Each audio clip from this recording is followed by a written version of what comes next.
Hey guys, my name is Steve Alejandro, and created this texture light leak pack. It's got 87 different light leaks, backgrounds, textures, and I wanted to make a quick, dirty, little fast video on how best to use these. Now, in no way is this going to be an exhaustive video on all the possibilities. I just kind of wanted to get your mind going, get the brain in gear, that kind of a thing. So let's just jump right in, try to make this video as fast as possible.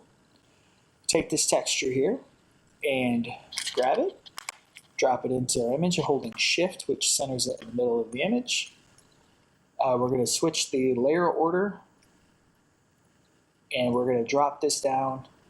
Nope, not that, I'm sorry. The actual image to about 80%. What this does, it allows the texture to come through. Now that's super cool. In 10 seconds, we've already elevated this photo to a whole nother level.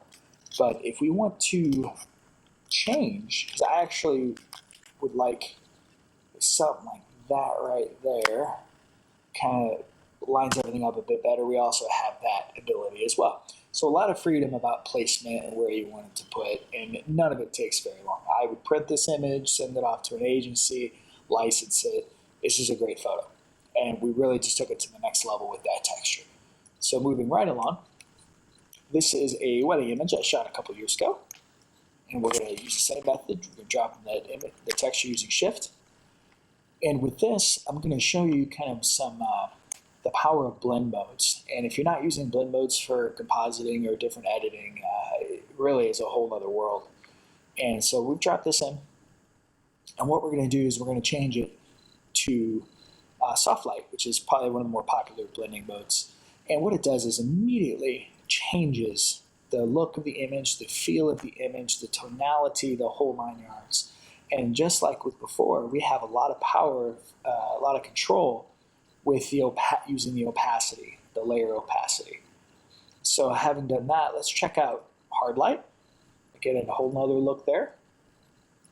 Almost kind of like using Instagram filters, only the whole next level because you have such a high degree of control. So there's overlay.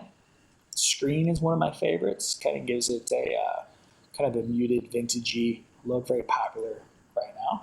Lighting looks very similar, just a little bit more saturation. So another cool thing with textures is that you have the ability to use layer mask if you want to hide certain parts of the image. And I'm not going to go into too much about layer mask, but just know that white reveals, black conceals. So if you paint with black on a layer mask, you actually start to hide little bits.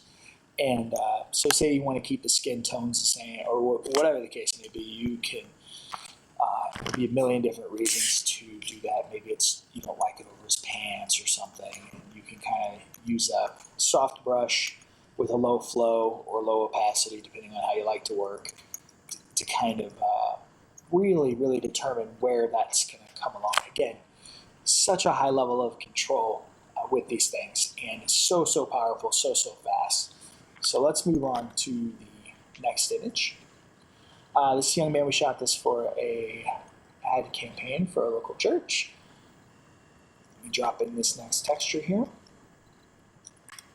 Let me go to screen, and already with that opacity, again, you saw it here in 5 seconds.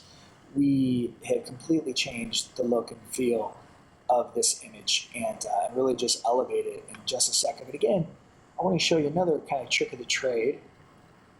You can actually add layer adjustments to the layer. If you go between the layers and you hold the option, you can actually make sure that that layer adjustment is only affecting the layer underneath it. So we've added a black and white layer. We've taken all of that blue and yellow tonality out, and now it kind of almost looks like smoke. And again, completely changes the way that this image looks, and I just think it's great. Another thing that you can do is that if we group this and we duplicate that group, then free transform it, we're going to flip it horizontal, we're going to flip it vertical, and then we're going to take the opacity of this whole layer down to about 19, somewhere between 15 and 20%. And again, let's go ahead and hit enter to set those changes. And again, a very subtle change there, but I think it's a really powerful one. And it's just really giving this almost kind of a movie poster kind of look and feel in just a couple of seconds. And again, and that's kind of what I wanted to show you, is that in just a few moments, I actually like the way the hard light looks here. In just a few moments, we really changed what the images look like with not a lot of effort and very quickly. And so that's the power of textures. And again, not an exhaustive list of things that you can do. Just wanted to show you kind of the tip of the iceberg of what's possible with this pack. If you like it, if you tweet this out, share it with your friends, and if you have any questions, definitely just send me, contact me on social media. I'm happy to answer anything that you might have. So yeah, have a good one. Thanks for watching, guys.